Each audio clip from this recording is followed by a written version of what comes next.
Gentlemen, welcome to the July 26th meeting of the Social Circle Planning Commission. We do have a few items on the agenda. First item on the agenda is a roll call. We do have a quorum present with Mr. Adolphus Gaither and Ms. Signora Jackson absent tonight. So moving along, we do have the minutes from last month's meeting.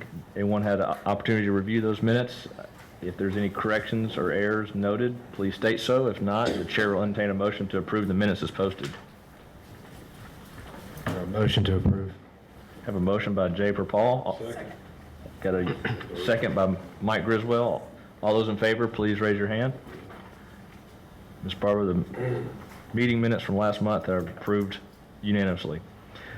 Now, before we go into the public hearing tonight, or public hearings, we have several of them. I want to read the rules and procedures for the public hearings, as they're a little bit different than those for a rezoning for some of you that may have been here previously. The chair shall explain the meeting minutes and procedures, which I'm about to do now. Speakers speak only from the podium up here, shall address only the merits of the pending application, and shall address remarks only to the Planning Commission or Mayor and Council. Each speaker shall refrain from personal attacks on any other speaker, any discussion irrelevant to the pending application, or any other inappropriate behavior. No debate or argument between speakers or with commission or council members will be allowed. Speakers shall not repeat previous comments, as repetition deprives other speakers of valuable time to provide new information.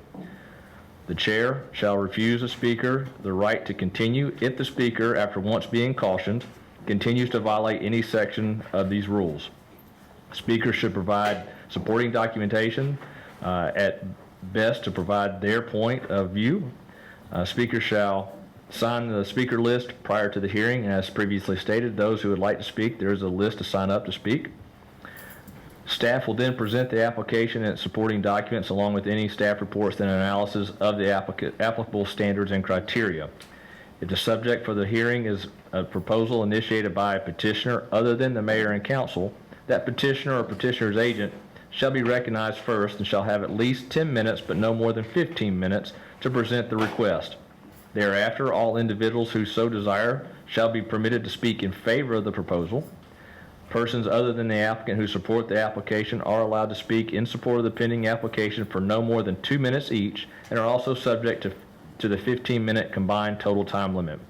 After the proponents speak in accordance with the same rules and regulations as those who speak in favor for, opponents who wish to speak shall have an equal opportunity of at least 10 minutes but no more than 15 minutes. It is suggested that supporters and opponents each obtain one spokesperson to present their views. No individual except the applicant or an attorney or a designated representative of a group shall speak longer than 2 minutes or more than once at a time. When any person wishes to speak at a public hearing, after being signed in, the chair will call upon them, recognized by the chair, and they shall stand, give their name and address, and make any comments appropriate on the proposal. All speakers are urged to make their comments brief and to avoid repeating others' comments. The applicant shall, using any time reserved, have an opportunity after all comments in opposition have been made to make summary remarks concerning their proposal. Upon conclusion of the public hearing, the chair will ask for deliberation amongst the Planning Commission members that are present, and the Planning Commission members will make a recommendation to Mayor and Council. Again, the Planning Commission only makes a recommendation. We are not the decision makers in these cases. The decision makers are the City Council. The Planning Commission may decide to recommend approval, denial, referral, withdrawal, or reduction of the land area for which the application is made. Planning Commission may also recommend approval with the imposition of conditions. So with that said, we'll move along to our first item of the night. It is a variance to park a boat in the side yard at 544 Lindsay Way. Lindsay Way is within the Windsong subdivision. Ms. Barber, would you introduce this item for us, please? Yes, Chairman.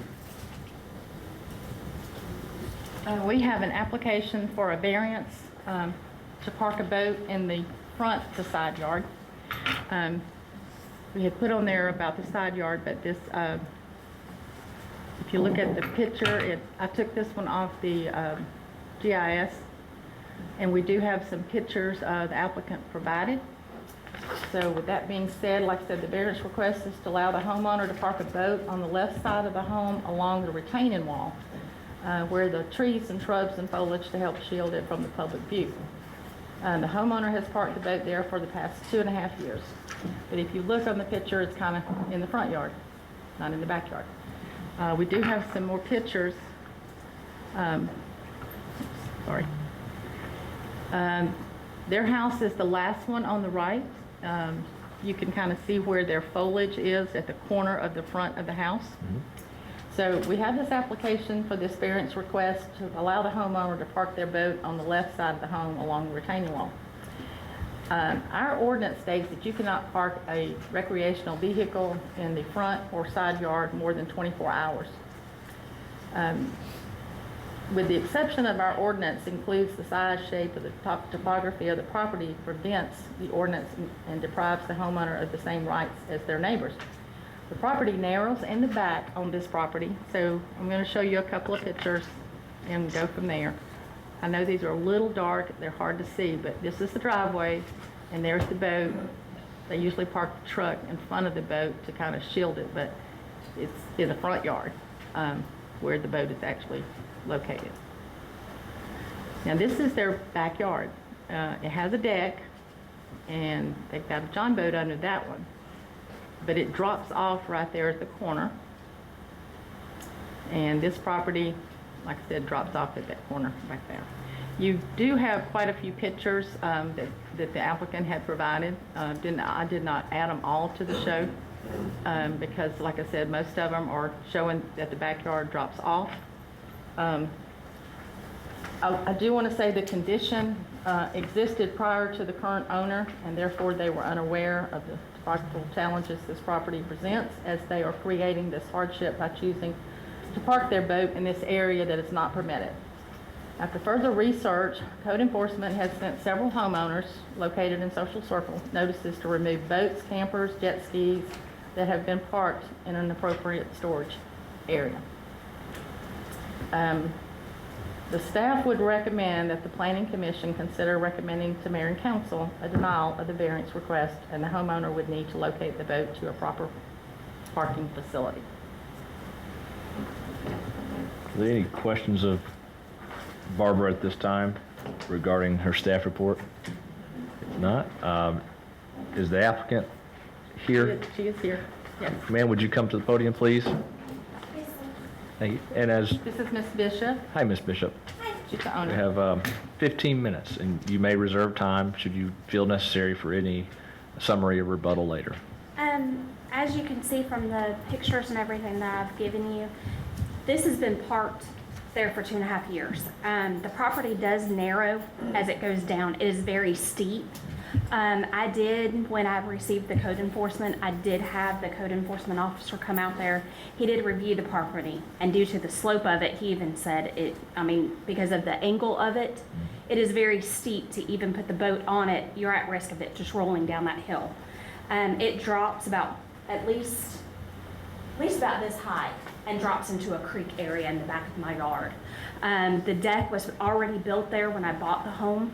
There is no way to even remotely put it in on that side, as you can see from some of the pictures.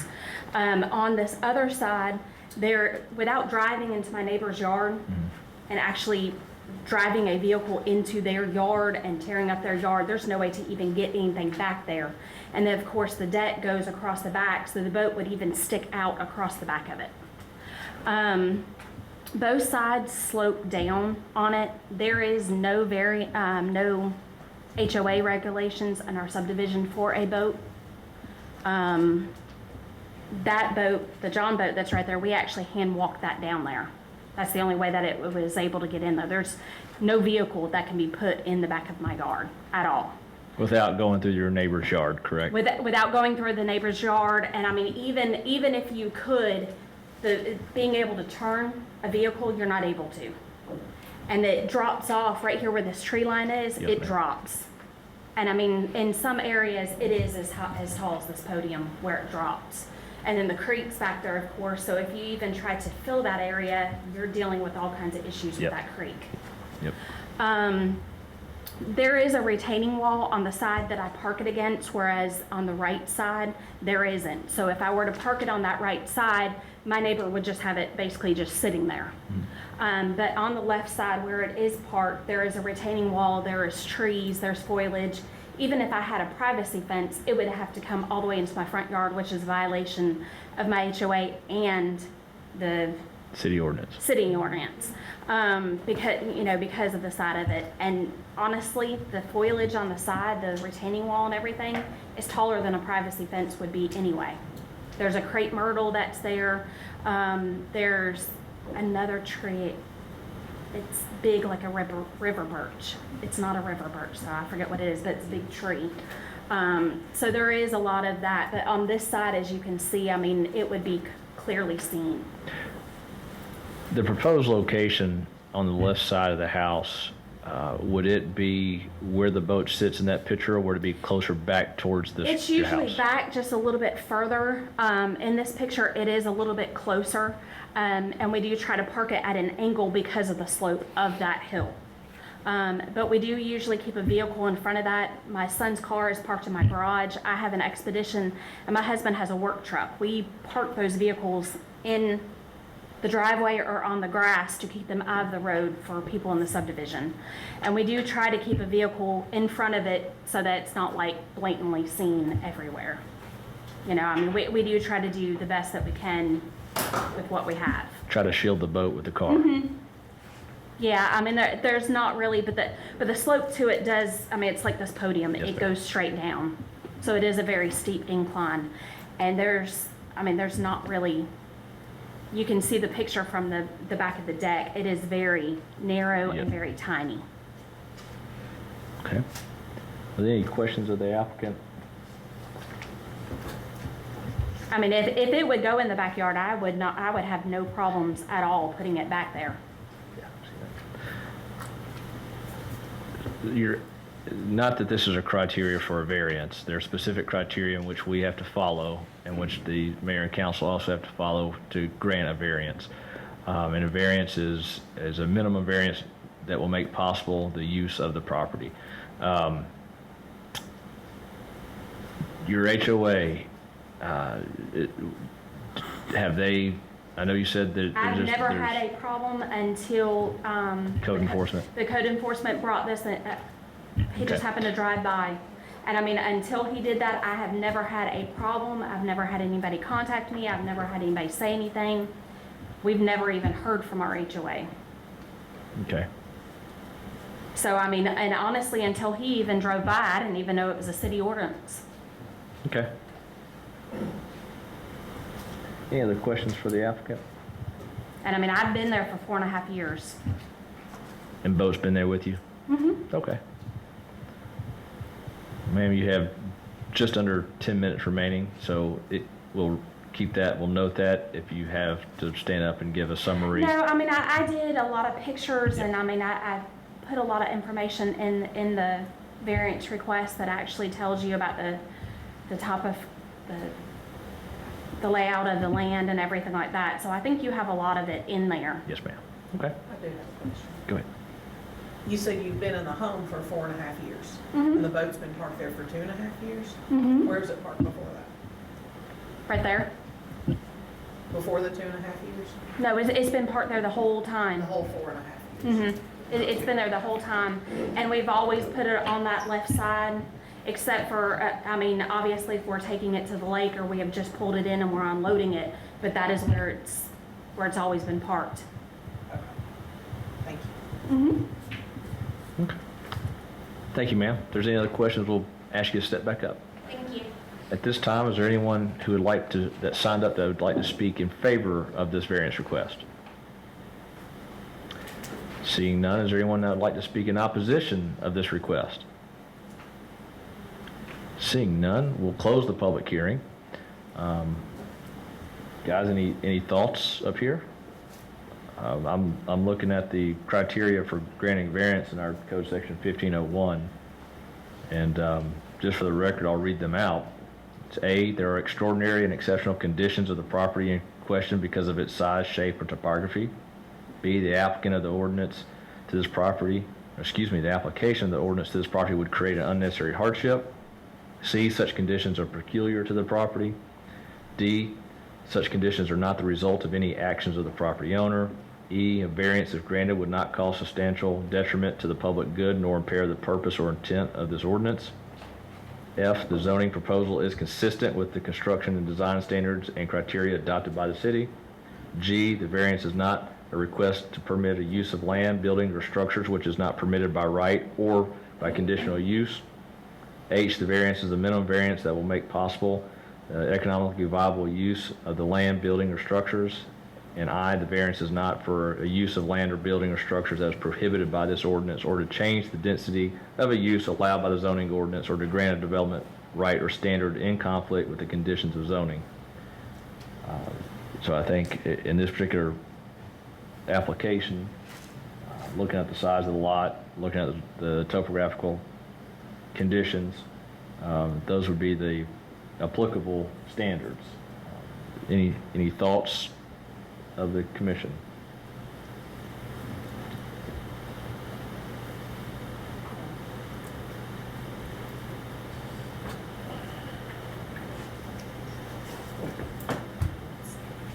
It's been there a long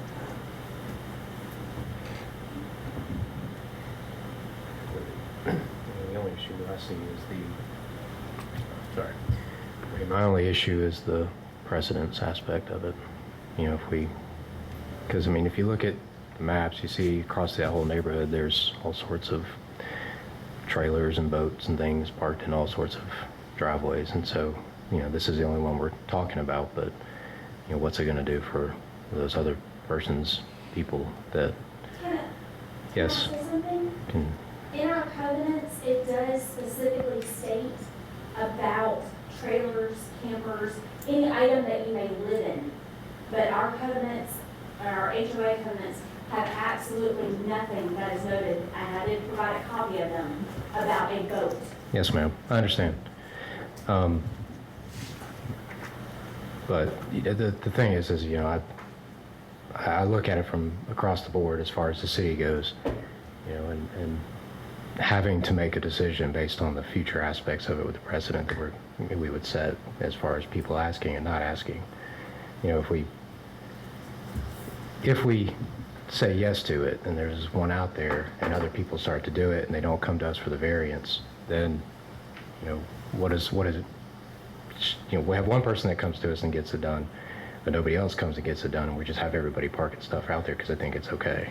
Well, I think at that point, your ordinance is null and void. Right. It's not as good as the paper it's printed on, if that's the case, if it's not being adhered to or not being followed. Well, and this particular property has topographical conditions that not all of those properties might have. So would you say that would be conditions that are peculiar to the property? Not knowing about the other properties, yes. If I consider only this property, then yes. How, can we ask? Absolutely. Matt, Man, would you like to what, come yeah, back? can you come back up? Just to clarify, how many feet from the front edge of the house, the front corner of the house to where that drop off starts to happen is it? The sling-it, So like, yeah, from where the garage is to where, it automatically starts slanting right there before my garage. It automatically starts sloping down. Can you point out on, your house is that one on the right, can you point to us where yes ma'am, that's your house? This right here, at this point, you can see the air conditioner. At this point, and this has the retaining wall and everything right there. So you really only have like this much space right here. This whole area is actually sloped down. Kind of like this podium, it's sloped. So it's at an incline. And then right there where you can see my deck, it is literally like maybe this far and it drops. So And it is completely across. it would not be, hearing you say that, is it feasible at all to be able to put the boat along the side of the house? That way it's not in front, but it'd be beside, so from the front of the house it's this way, And the boat would be behind it on the left You side? can, but the slope that it puts it in, it puts a strain on the trailer. And you're at risk of it. I don't know how to. Like you would have to have something behind it, you'd have to have like a railroad tire or something that would keep it from rolling down in the. But because of the slope and the slant that it's at, it's like Too parking it, steep. kind of like when you go to the mountains and you're parking your car up around those big hills. You'd rather park it sideways than you would long ways because of the strain and the pull. And Understand. that is the reason why. And we usually try to get it over as close as we can. But I mean, with the house being like that, it's limited. But we do usually have it like within this area right here. Okay. I mean, And please understand, I think what my colleague is trying to look at is, there are homes in our neighborhood that do have items in their front yard that could be fit in the backyard. Or that have campers in the front that are not supposed to be there, that are a direct violation of not only the city ordinance, but of our covenants. And what I'm asking for is not in my covenants. And the only reason I'm asking for it is because if there was a way that I could get this in my backyard, I would get it in my backyard for you. But there's no way. I mean, the deck was built there before I got there, and there's literally this much room past my deck. There's no way to get anything there. and I think what he was trying to do is come up with a solution that may not meet the ordinance completely, but also get it to where it's not necessarily such visible from the front if it was able to park on the left side. Yeah, because what I'm trying to There's find is I'm trying to find a way to help you be able to have a compromise for us to be able to help make a decision Trust me, if towards you 4 look at the years. pictures on this right, you can't see on this picture, but on the right side, there's no way. Even if I could get a vehicle position to even put it in the back, Mhm. it would still be sticking 2/3 of the way out. Yeah, I understand. So literally, you would have like this much behind my home and the rest of it here because of the deck. I understand. But in order to even get it over here, my neighbors would have to give me permission to tear through their yard every time. And I mean, I don't want to go tearing up my neighbor's yard because if I put ruts in it with a vehicle in their yard, they're not going to be happy. So you can't go from your driveway this way? No, there's not the swing of it. Okay. There's not enough before it drops. Okay. Because it drops closer in on this side than it does on that side. So it sounds like the slope starts about the front of the house, or it starts sloping down. Mm-hmm. This whole area right here where it's shaded is where it automatically starts sloping. And then you have the creek back there. And that area, I mean, with their property next door, there's not enough swing to be able to even remotely get it back behind the house, even if you could get part of it back there. But even at that, 2/3 of the boat would stick out over here. So you would see the majority of the boat just sitting there. And there'd be nothing to shield it. There's no way to put a privacy fence in my yard because it would be in the front yard. And as far as like any type of shed or anything, it's still gonna go into my front yard. And with the slope of it, you're gonna have problems trying to do the height of it, so it's gonna look awful. It's just this property does not have. And you don't have anywhere else that, like, you don't have any other location that you? No, honestly, as soon as the market is better, I'm moving. I had my house for sale, and honestly, I took it off because of the market, the way that it was. There's nowhere to move right this moment. It's just not practical. Sure. But to be honest with you, when everything's settled down, I'm moving. I have 2 in Kennesaw and 1 that's fixing to graduate. I don't have any need for being in the subdivision anymore. Have you considered boat storage? We have, and a lot of them are so backed up. We've been on a waiting list for over 2 years because we were going to store it at Oconee. Just saying, some of the storage lots, that you can store your furniture in, and also that you store a boat, that's up to you. I was just checking to see. No, and I mean, that is the only reason why I'm asking for this is because the boat has been there and there's no way for me to get it in the backyard. There's none. That there's not a way to do it. And if I put it on this right side, I'm gonna be in my neighbor's yard, but also that it's just gonna be pretty much sitting in my yard on display. What would be if possible, a good compromise would be putting to the left side, even with the front of your house, but the topography, the slope of the land towards the back. Yeah, and that prevents is the reason why we put it over here on the left side, is because you do have that retaining wall. You have all the trees that are right there that kind of shields it, and then we put a vehicle in front of it, so you can't really see it. Unless you're driving down the road, this way, you don't even see that boat.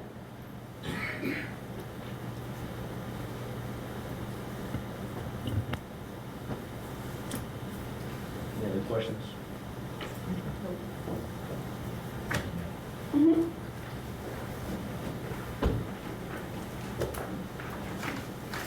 What's the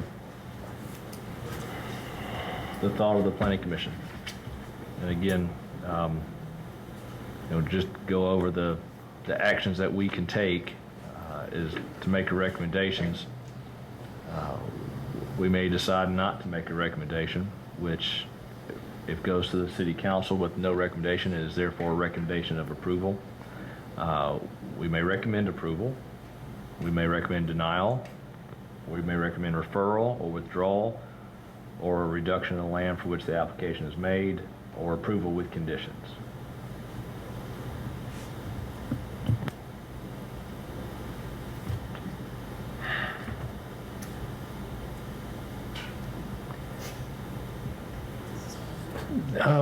I'd like to make a motion to approve the variance for her to park the boat to the side of the house as close to that corner on the front as possible.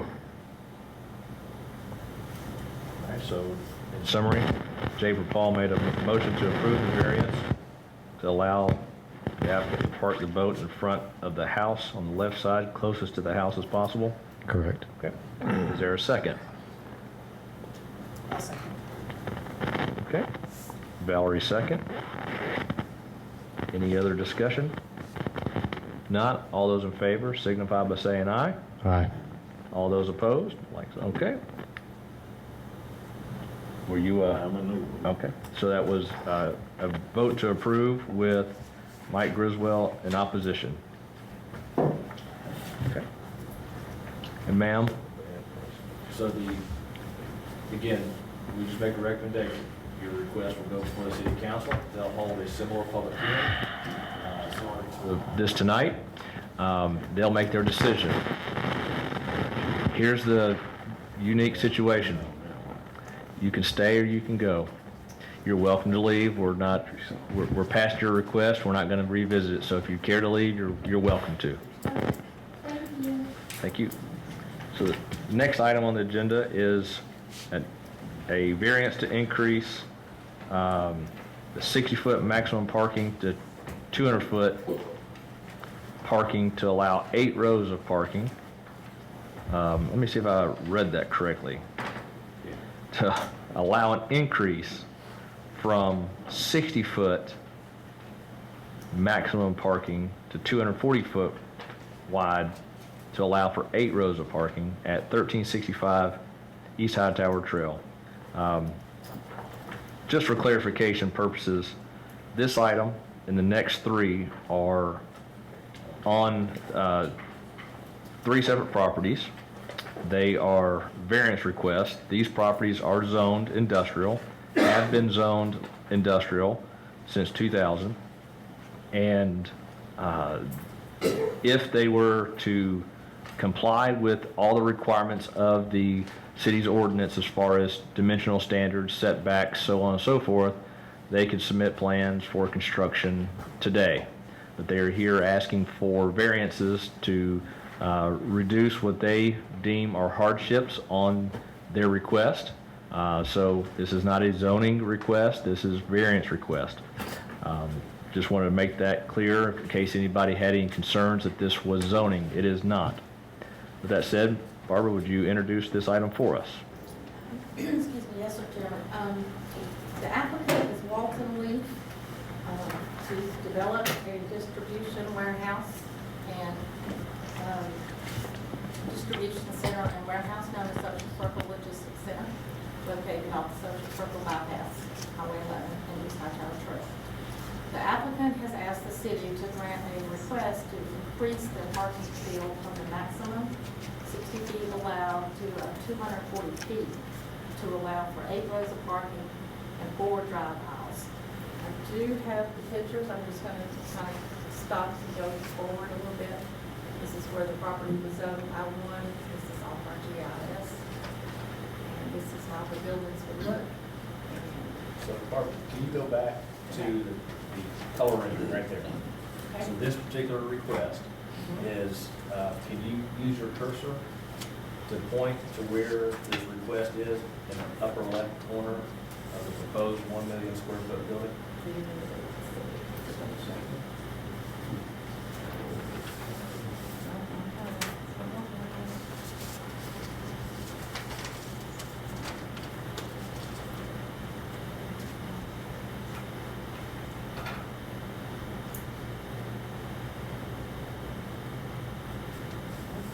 Not working on it. Sorry. So this is, just for clarification, Barbara. It's up in the corner where you. Go ahead, point out. Yeah, that'd be great. Thank you. Scott Samuel from Haynes Gibson, a consultant firm. So really into there, so mainly the parking area here, more than 100, and then second. Okay. So thank you so much for pointing that out. Okay. Okay, this one is asking for, in that corner, instead of 60 feet pavement, it's allowed in our highway corridor ordinance to increase up to 240 feet. And that would allow for 8 rows of parking and 4 drive aisles. This site space is somewhat restricted due to the numerous screen locations. The applicant has received an approval from the U.S. Army Corps of Engineers for the screening questions. And you can see where the screen would go in the corners of those buildings a little bit. It's kind of hard to read that line. I do have some bigger samples if people want to see it. The Social Circle City Ordinance states that a large area of asphalt parking without landscaping adjacent to the roadway is not permitted. The required alternative is side or rear parking and interspread landscaping amid the front parking spaces. Our ordinance also encourages shared parking among the project's proposed 3 buildings to minimize large areas of pavement. The frontage pavement should be limited and screened by evergreen frontage vegetation. And the ordinance also states that development along pedestrian corridors are required to construct public sidewalks to be connected to the existing sidewalks. The staff has reviewed the highway corridor ordinance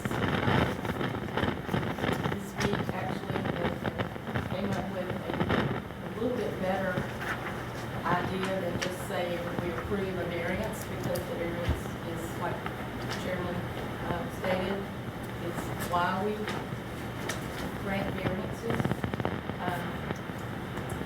The staff feels like that this pavement allowed between the right-of-way and the building due to the variance request is over 50% of allowed variance request.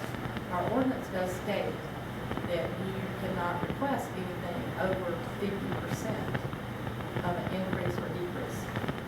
This is requesting 180 feet more than the maximum amount allowed. We would request a landscape buffer to form a linear stretch abutting the property line, the pavement, or the structure. Landscape design should retain some of the city's rural heritage through the property.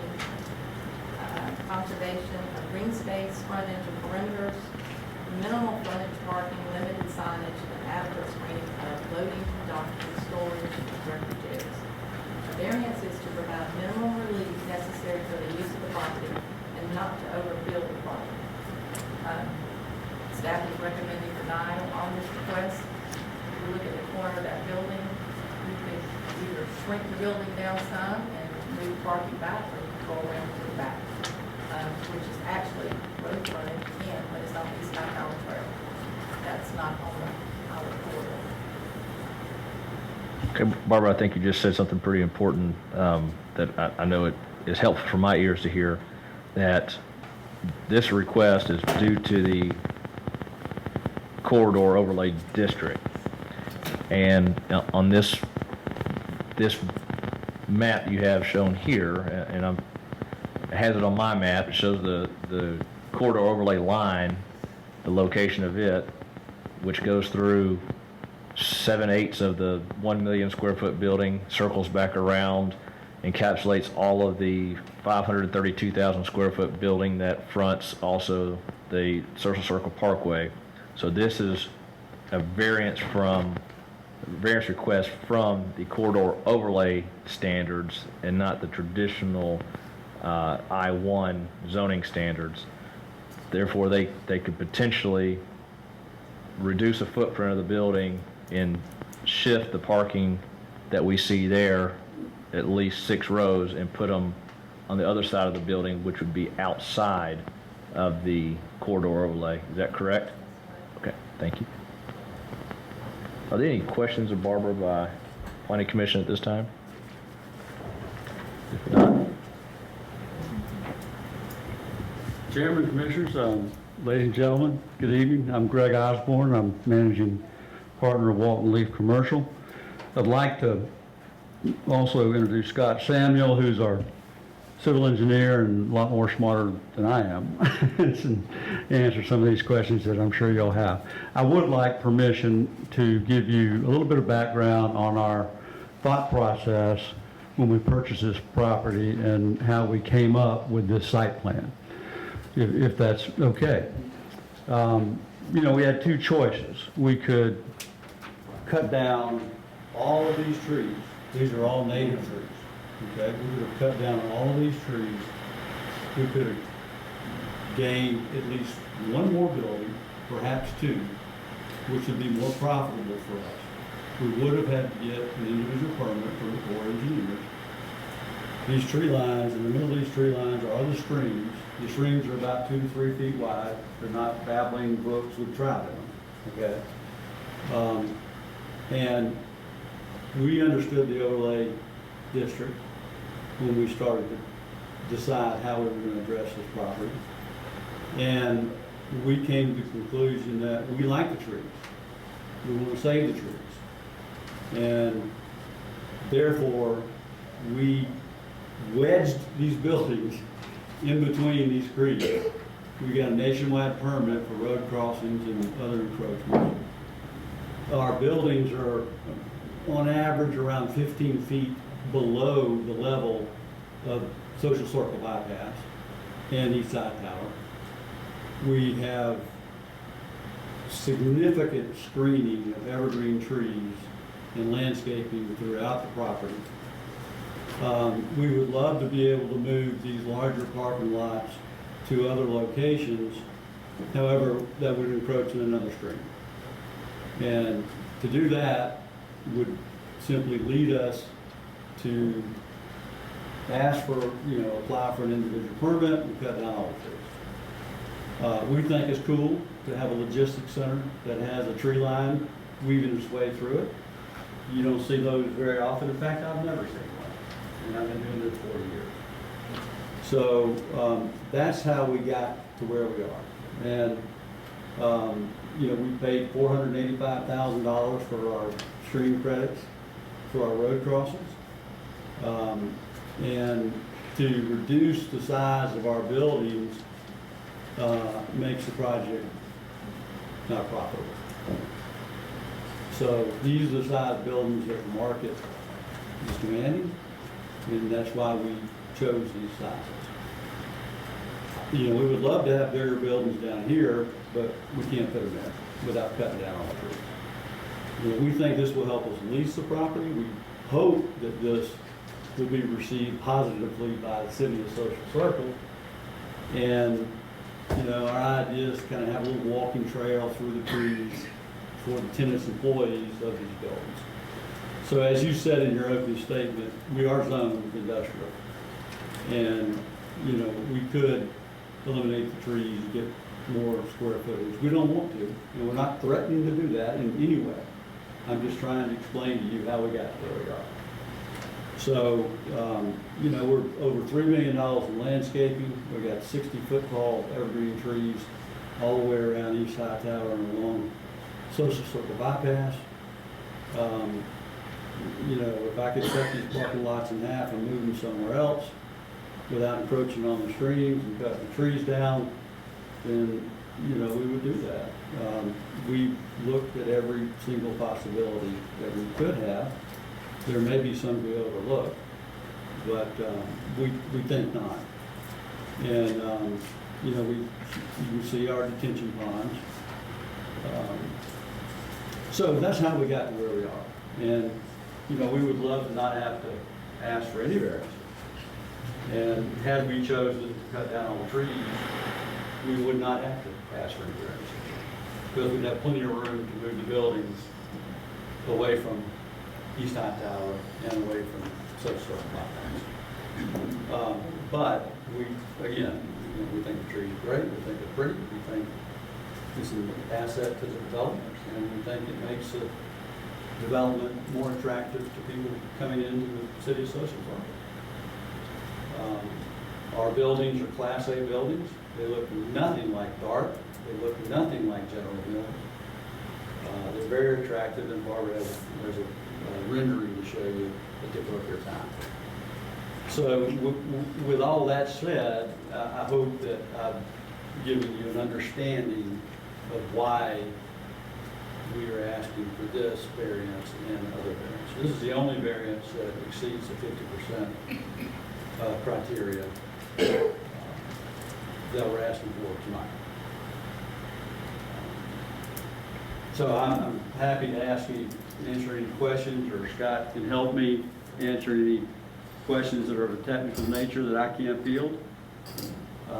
But in all sincerity, we're trying to do the right thing. We're trying to do something that's of really Class A, development here.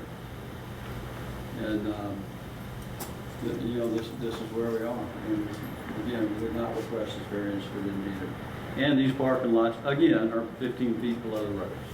And we got 40 to 60 foot high evergreen trees along the roads. So you're not going to see this parking lot unless you enter the development.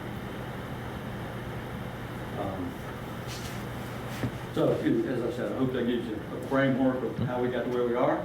And any questions that you guys have, God will help me. Happy to answer. Thank you. Just for record, you have 8 minutes and 45 seconds left for rebuttal should you decide to use some of that for this request. Okay. Are there any questions of the applicant at this time?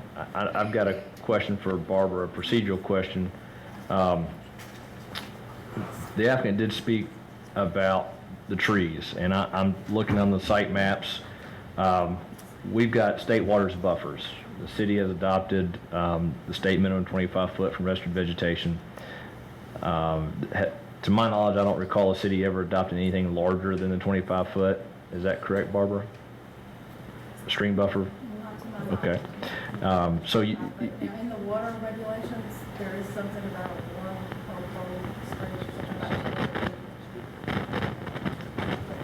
okay, so I mean, just that our ordinance says. so just for this discussion purposes, with the state waters, couldn't disturb within that 25-foot buffer of state waters anyway. And also, Social Circle has a pretty active and progressive tree ordinance and tree board that would regulate the land disturbance and what has to get planted back. So I don't think all the trees could be cut down anyway due to the stream buffers and due to the tree ordinance that we have. So looking at that, it's good to see greenery. However, I don't think this could be a site that would be mass graded and completely cleared due to the ordinance provisions that we have currently. So we're talking about this one variance right now to allow an increase of 240 feet, which is more than 50% of the variance allowed or by ordinance. We'll go ahead and open the public hearing to anyone that would like to speak in favor of this request. I do have the sign-up sheets. Let me see, I'm trying to find out. Just one sheet looks like. And I don't know if these individuals are here to speak in favor. Oh, thank you. Okay, thank you. I've got Mr. Samuel, you're you're with the applicant, so I got a Ruth Cundy. I just signed in because I thought I was supposed to sign. Well, welcome. Thanks for signing in. Would you like to speak in favor of this request at this time? How about okay. How about a Chris Johnson? Sign my own sheet. Okay, that happens. Is there anyone that did not sign in that would like to be recognized to speak in favor of this one particular variance request? If not, I'll go down the list of those who would like to speak in opposition. As a reminder, the speakers are held to 2 minutes each for a total of 15 minutes amongst all speakers combined. Mr. Johnson, I'll call you as the first speaker. I was hoping to be last, people would go. They do. You know, I think you hit on it, that, you know, he spoke a lot about the trees, but with tree ordinances and what Rivian is trying to do with preserving their landscaping and their plants, the idea that they could just go in and cut down the trees, and he stated that he would do it and it would be worth more money for him. If that were the case, he would do it. I can't see him arguing making less money just to save some trees. So I agree with what you said. To get off this plan and encroach on the trees and the creeks would require additional ordinances and maybe higher hurdles to jump. So that's why I would recommend against it. And you know, like you stated in the other one, once you do this one, what do you do with the next property? Because there's light industrial all up and down that corridor, so. Does that make sense? Thank you, sir. And just for clarification, we are talking about the one variance request on should the additional parking be allowed up in the top left corner of that picture there and that building just below it. That is the variance being requested on this particular item. There are 3 other variances that we will discuss and address individually. With that said, Ronald Allman. Okay. Thank you, and I'll make note of that. Matt Bray. Are we allowed to speak on more than one of them? Yes, sir, you are, because each is a public hearing. I guess I was started off with a question. Can you, for the record, can you state your name? And Matthew Bray. okay. It's hard to see on the picture. I can't tell. Is that tree screening there between the parking lot and road? Yes, sir, that's what it appears as a proposed, yes, sir, it's a proposed tree line, yes, sir. Okay, and that would provide screening, visual screening. It's not just going to be trees with a lot of space between them? I think at this stage, I wouldn't be able to answer that. It appears it's a concept, so a lot can change between a concept and a final plan. From what this looks like, it does not look like a complete vegetative hedge. It looks like just individual trees placed approximately 25 to 50 feet apart. Okay. I mean, I would recommend against going beyond what you already have as limits. I would like to see there be a compromise that would allow them to place the parking that they are trying to acquire, but to maintain within your current variance limits. Thank you. That's it. Eric Hutchinson? Is it possible to combine all 4 into 8 minutes, or? No, sir. Okay. Not since these are broken down. 7.5 minute spiel, so I guess I'll just highlight. Yeah, cut it down a little bit. My name is Eric Hutchinson. I brought 6 of my 7 kids here with me today. I live in this property right here. So the streams that are in this property, they feed our pond, and then this pond feeds Little River, which then feeds our neighboring communities. Can you please address us as you're talking? I'm sorry. That's okay. So the 3 main reasons you should recommend disapproval: first, the environmental impact; second, the community impact; and third, the impact on the current zoning restrictions that we have. Environmental: 828 linear feet of streams. This is streamed in groundwater. So some of them are underground streams that feed into like I said, my pond and the Little River, et cetera. Outflow from this project is going to disrupt all that stuff already. I'd recommend getting rid of the project altogether, but I know that that's not what we're talking about right now. But, you know, we get our drinking water from the groundwater that comes from that, from our pond, through our well and everything else, and, you know, our animals and food, you know, vegetation and stuff. Number two, attended the Social Circle and Economic Development Strategic meeting last week. Question was asked, what do you love the most about Social Circle? Almost unanimously, everyone said our small town feel. We need to approve projects that fit in with that small town feel, and the scale of this just frankly doesn't. Number three, zoning restrictions exist for a reason, you know, and that is prevent the overuse of the land areas that we have and mitigate the impacts of these types of projects. Okay, so at least to require them to scale back to fit.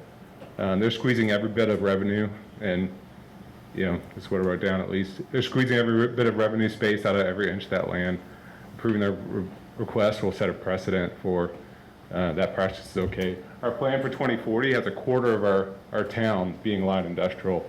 So, you know, if each one of those respondents come in and ask for the same thing, imagine what that's going to do. This is what unmitigated growth looks like, okay? Our town doesn't want that. Our city doesn't. Our city leaders don't want that. And recommending approval, frankly, won't fit in with the will of our people. So this project came as a shock to me, and I trust you guys to take care of it. But I'm willing to stand in and aid and fight if we can, if I need to. I'm planning on applying to the Development Authority or possibly even the Planning Commission. You know, we all need to be shocked by this kind of stuff coming in. It's too big for our community. So we can learn from towns like Sonoya who've kept their small town feel, be able to capture that and still experience growth. But it has to be the right kind of growth. Where I'm at. Did that make it? Sir, you have 7 seconds left. All right. Man, I wrote all this down. All right, again, it's multiple public hearings, so you may get called upon again. Sure. Now, someone's signature, John, sorry. Yes, that's me. I'm actually here to speak on the others. Okay, Not part not of on the- the, okay. Thank you. And then, someone with the blue pen signed in? I can't. Maybe.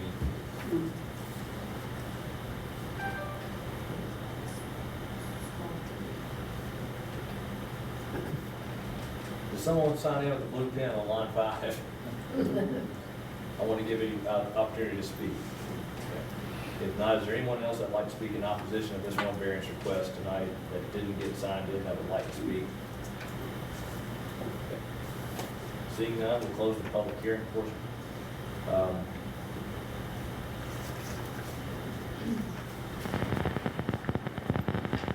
Looking at the specific variance, Mr. Chairman, do I have an opportunity for a vote? yes, sir, if you'd like.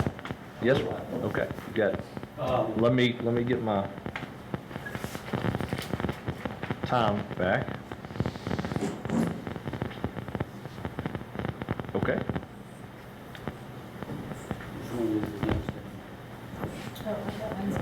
More detail in the landscape. Maybe should go through that. Right. We have evergreen trees, as I said, that are 40 to 60 feet tall that will provide a continuous screen along both roads. There's not going to be any light in between these trees. The site is 15 feet below the roads. I misspoke earlier by saying I could cut down all the trees, but I could cut down enough trees to not need these things. And believe it or not, there are developers in the world that care about what their project looks like and what the city thinks about their project, and that weighs into their decision making. They're not all about money. Again, believe it or not, that's true. So, yeah, I can cut down enough trees to slide these parking lots down You know, these are big buildings, they require this much parking. As you can see on the map, we have extensive landscaping in the parking lots. You know, what is it, Scott, every other row or so, we have trees planted. It's a maximum of 10 spaces, I believe, in landscape island. Yeah, so, you know, we're doing everything we possibly can to mitigate any kind of unsightly development. And I wish that I could show you the picture of our building, a rendering of our building, because I think that would. Yeah, so, you know, you can see we got a lot of glass, this is not anything like, you know, the big white boxes that are there now. You know, it's a $190 million project. It's zoned. So, you know, the horse is out of the barn in terms of the use of the property, right? I mean, I understand that we have other ordinances that we have to comply with, and I'm not diminishing that in any way. We're trying our best to do so. I'm glad you mentioned that. What, Can you? I'm sorry to interrupt. That was inappropriate. Keep going. I'll ask that. No, I'll ask please, that later after your vote. No, I think I'm trying to make my points as best I could. And I'm trying to stay on task because we've got a specific variance that you've asked for us to look at. I think there's a lot of, I know I have a lot of questions over the overall project. I think there are probably members here in the audience that have questions about the overall project. I'm familiar with this type of project. I'm familiar with this type of construction. You mentioned there's other types of ordinances that we have to comply with on this, not just the setback. And you mentioned the look of the building. Well, this particular building and the one below it, building 2, called it, building 300, I think it's called on the site plan. Both of those are within the corridor overlay, which has specific architectural requirements. Yes, sir. Do you anticipate doing a brick or stone veneer finish on these buildings to comply with that architectural requirement? No, sir. I mean, that would not be possible in this market for this type building. And I may be wrong, but I believe that the ordinance distinguishes between commercial projects and industrial projects. So, you know, this is a tilt-up concrete building with textured paint on it, with clear story windows all the way around, offices on the corner with a lot of glass. It would be impossible to build this with brick or stone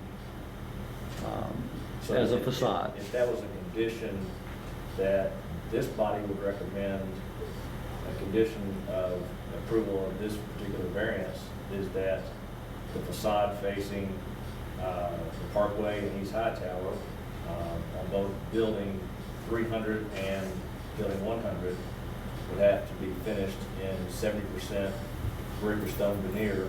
Is that something that you would be opposed to? Yes, sir. Okay. So we're trying to find a middle ground that Absolutely. makes your request something that's palatable to you, but also palatable to our community, because we've got these development standards that we've adopted. And as in the previous case, this does set a standard for development within our corridor. We are a growing city. We're a high demand city. I-20 corridor is seeing growth for warehouse distribution like never before, and that's a good thing. Is harnessing that growth to make it beneficial for the community that's here and for the developers that are bringing it here is what we're trying to balance. Yes, sir. I want to ask you another question, and you may decide not to answer this. Okay. And that's quite all right. On this project, have you received any tax abatements or any incentives, economic development incentives to develop this property? No, sir. So you'll be paying for your impact from day one? Yes, sir.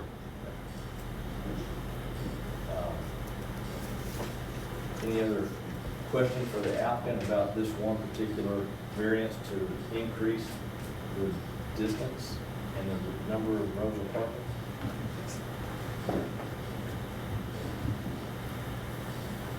Did you have any other comments that you'd like for us to consider in thinking about those criteria for granting a variance for this particular item for buildings 100 and 300 for the additional parking? No, sir. I think I've touched on everything that is germane to the project and to the concerns of the commission and you and the citizens of Social Circle. So I can't really, add anything to that. Let me ask you one thing. I want to just, plead ignorance on the fact that you said that the parking is required. Is that specific number of spaces in that place required because of the square footage of the building? It's a ratio that you have to meet And there's in order to lease the building. So you got 1,000 auto parks throughout the entire project. Right. And frankly, we would rather not have that many on one end of the building. We would rather have half on one end of the building and half on the other end of the building. But in doing so, we encroach on the streams and have to cut the trees down. So that's why we did it this way. And so the square footage of the building is set, and as far as that being the specific size of the building that you're going to put there, there's no way to pull it, tighten it up just a little bit. That's what the market demands. The dimensions of the width, the bay depths, the length of the building, the square footage of the building, all those things are dictated by the market and, by the tenants that would lease it. It's not, we don't have the freedom to make the size of the rectangle anything we want. We couldn't lease it because it's a distribution facility. So, Are all the buildings cross-docked? yes, sir, they are. So they're intended strictly for distribution type uses. That's correct. And having all your parking on one side, that really limits you, all your pedestrian cars parked on one side. That limits you from having to be able to subdivide that building for multiple tenants. That's accurate. We do not anticipate these being multi-tenant buildings. We anticipate these being single-tenant buildings. And if you go back to the site plan, Barbara, real quick, if you don't mind,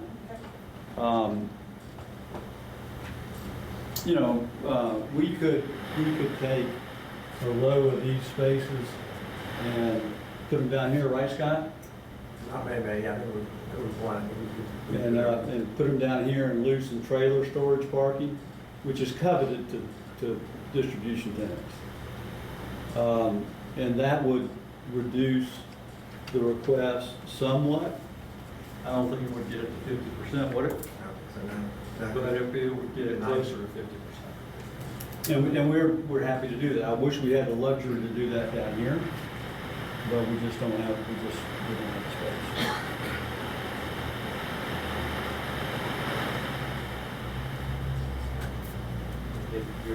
DRI suggested your traffic study would have, 3,600? 683. Thank you.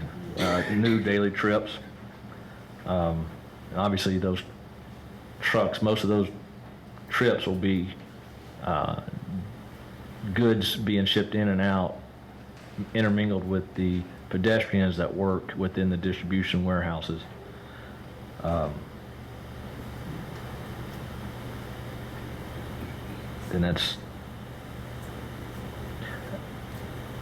in a similar city dealing with distribution warehousing, seeing a lot of it in the under the 500,000 foot range to stay under the DRI requirements.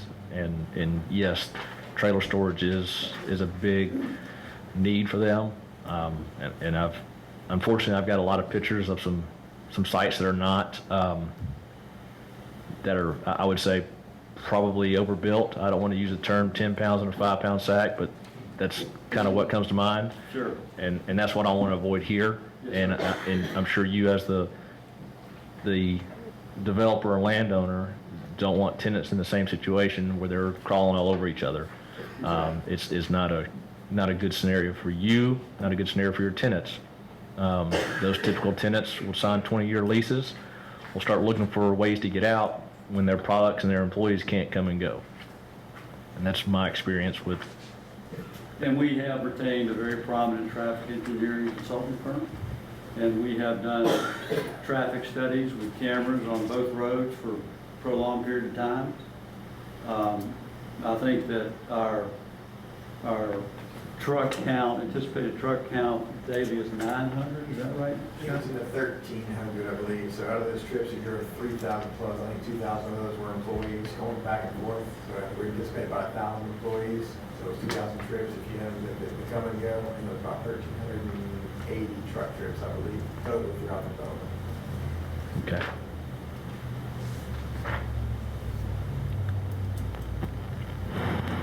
But I hope you would agree that we have not overbuilt on this site. When you say future tenant, do you have a future tenant? We have prospects. Okay. And All they're- one and they're single? Fortune 100 companies. You know, I mean, that's. When you say prospects, you want all of that to be leased by a single tenant? Each building would be one tenant. So three. Or a single tenant could take all the buildings. But, I can't represent that's done until I have a signed lease, and I would never do that. I can only tell you, in fact, I've signed NDAs that wouldn't allow me to disclose Of names. course. Right. So, y'all know how that game works. Unfortunately, we do. So, that's where we are. But, as far as the stone thing goes, I mean, we could put like a wainscoting on the office corners of the buildings that face the roads, to dress it up a little bit. It won't be seen by anybody because it's 15 feet below the road and there's giant We've got an evergreens. 80-foot tall building, yes, people will see them. It's not an 8-foot tall building, no, sir. Not tall. It's 50 feet. Yes, sir. Well, the zoning allows you to go to 80 feet, so yes, you would have the high bay. If a tenant came and said, I want a high bay building, I imagine you'd find a way to get them a high bay building. No, sir. There's nobody in the market that wants an 80-foot tall building. And we couldn't afford to do it, and they wouldn't pay the rent. So, no, sir, they're all gonna be 40-foot clear on the inside, which will yield about 50 feet to the top of the building. And there's no eventuality whatsoever where that would change. So the buildings will not have parapets, there's all the cornice that roll off. Yeah. No, not the Flat roof, parapets, so No, you no, have. no, sir, no.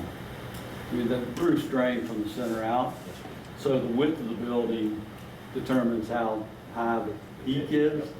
And, you can slope it, 1/8 of an inch, and then it's a quarter of an inch.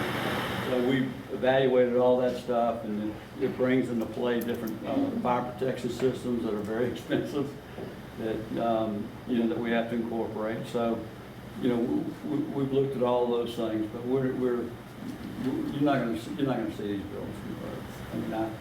And we've been before the tree board, we're going before the tree board again, and, I think the 28th, right, Barbara? But, to show them that we tried to incorporate some of their recommendations in our first meeting. And, we're spending a bunch of money on landscape. It's gonna be a very, very nice development. Thanks, sir. Yes, sir. At this time, thoughts?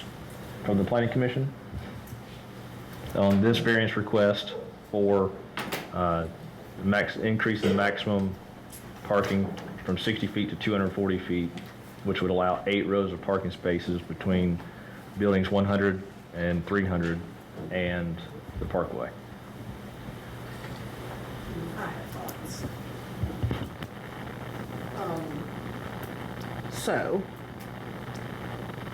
what we do here is going to set the tone for any future variance requests for giant parking lots. This is not just an increase of 50%. This is quadruple the allowed footage for parking in front of a building. I understand the market is dictating what size warehouses they want, but that is not set in stone by law. So That's an awful lot of parking up front. I think there are workarounds.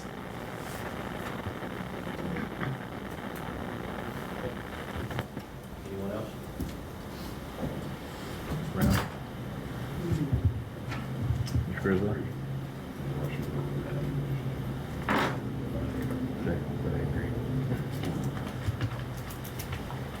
Well, if no other discussion, Chair will entertain a motion. I will motion that we deny the request for the variance. So we have a motion made by Valerie to deny the request for a variance to increase from a 60-foot maximum parking to a 240-foot, which would allow 8 rows of parking between the buildings 100 and 300 and Social Circle Parkway. Second. We have a second by Mike Griswold.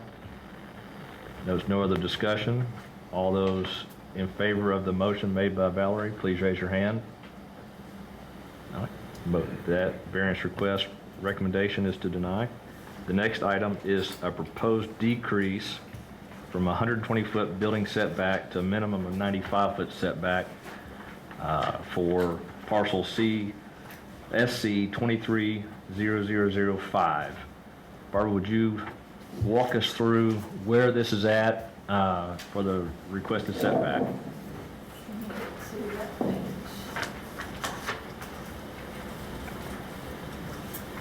Okay, this one is a request to decrease from 120-foot building setback to request the building setback be a minimum of 95 feet, which doesn't sound like a lot.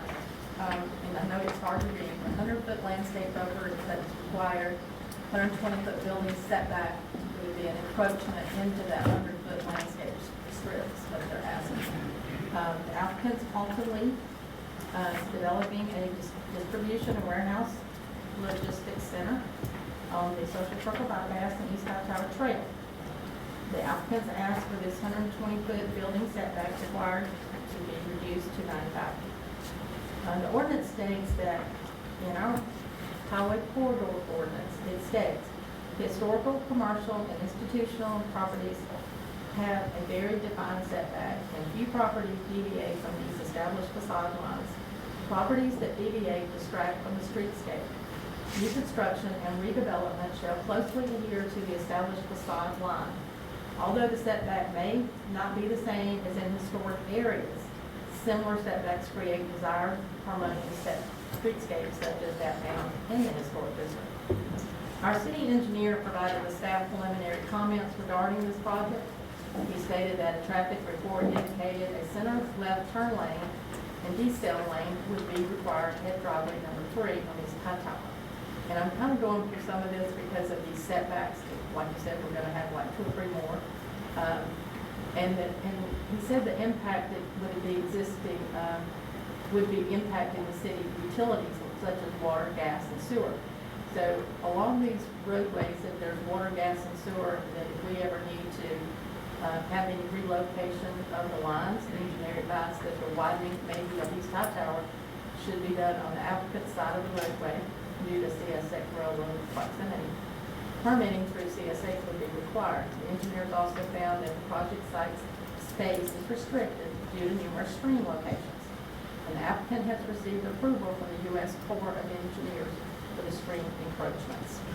So this is an encroachment in our buffer, in our setback requirement at the front. And once we do have a new landscape plan that's going to go before the tree board that they have required to bring back with some suggestions that they make. With this application, the staff would recommend to Planning Commission to consider their recommendation to the Mayor and Council to keep the original setback requirements and not encroach into the 100-foot landscape buffer. Thank you, Barbara. Just for clarification, this particular request only applies to building 300 because there's a corner of the building that is close to the parkway as shown on the overhead. Is that correct? It goes into, when he said that corner of that building goes over into the road. He thought the foundation would be kind of under that, and it would be 95 feet instead of that 120 feet. So it's Back. So it's a 25-foot increase into that. Is that correct? Okay. And that was, that's the only location that you're aware that this request impacts. Is that correct? Okay. Any questions for Barbara at this time? Okay. Mr. Applicant, would you like to come talk about this particular application? Yeah, we're not aware of any city utilities within the area that we're asking to encroach on. I mean, we're well off the road, we're well off the right-of-way. We don't think there are any city utilities there. And we have researched that because we have to tie into city utilities. Yeah. They are on Hightower, but, Scott, am I right? I mean, am I missing anything? There's some along Hightower, yeah, that's on the other side of the property. Yeah, so- That's on the east side. So this is, And this is not Hightower. no, this is the Parkway, which is, it's got, what's the right-of-way at this location? It's like it's close, it's coming up on the intersection, looks like it might be a 180-foot right-of-way at that location. So it varies, but yeah, I would say it's probably pretty close. Service is variable right away, it typically does. Yes, sir, and as they get closer to the intersection, it does widen out on the Parkway. I do remember seeing that on some previous Parkway documentation when it was being constructed, so. And again, everything I said earlier is the same for this request. We won't hold that against you. Yeah, you don't want me to go through all that. Okay. All right. At this time, we have that list of people who spoke in favor. And Ms. Cundy, I guess she decided not to, okay. So for those who would like to speak in favor of this particular request that didn't get a chance to sign up, if you'd like to be called upon, please raise your hand. Okay, is there, so now we'll call upon those that would like to speak in opposition. Mr. Johnson, Chris Johnson, would you like to speak in opposition to this particular request? No, sir. Okay. Mr. Bray, would you like to speak in opposition to this particular request? No, sir. Okay. Mr. Hutchinson, would you like to speak in opposition to this particular request? Yes, sir. Okay.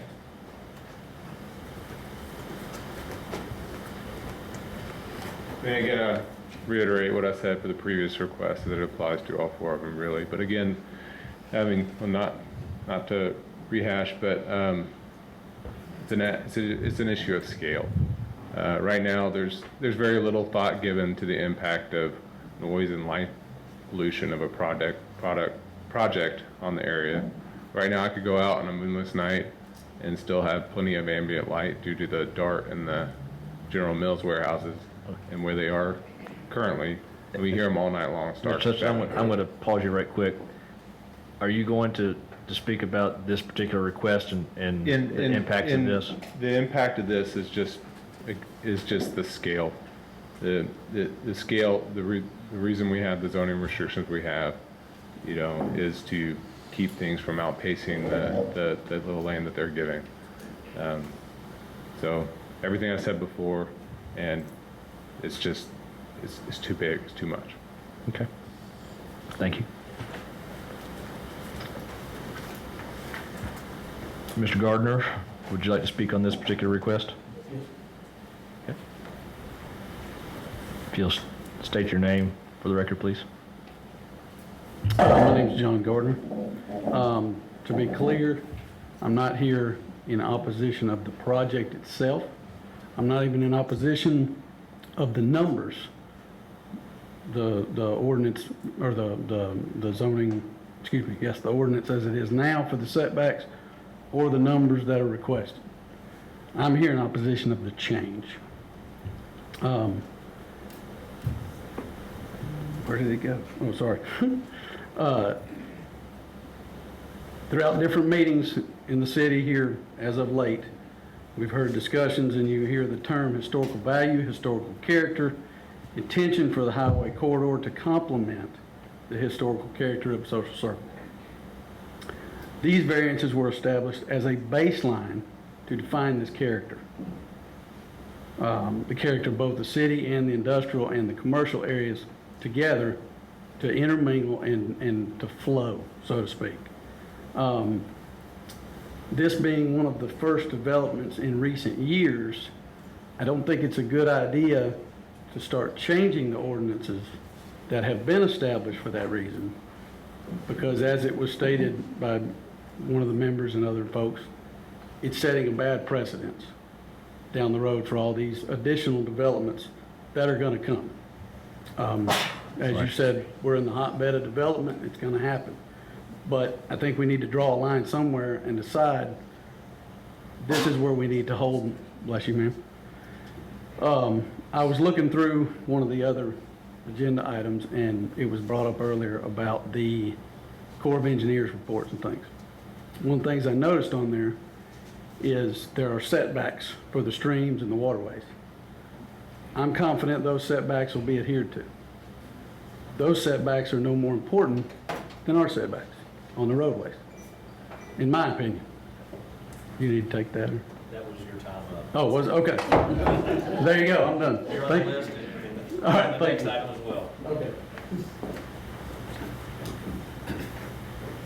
there anybody else that would like to speak in opposition that didn't get a chance to sign up? If not, we'll close the public hearing.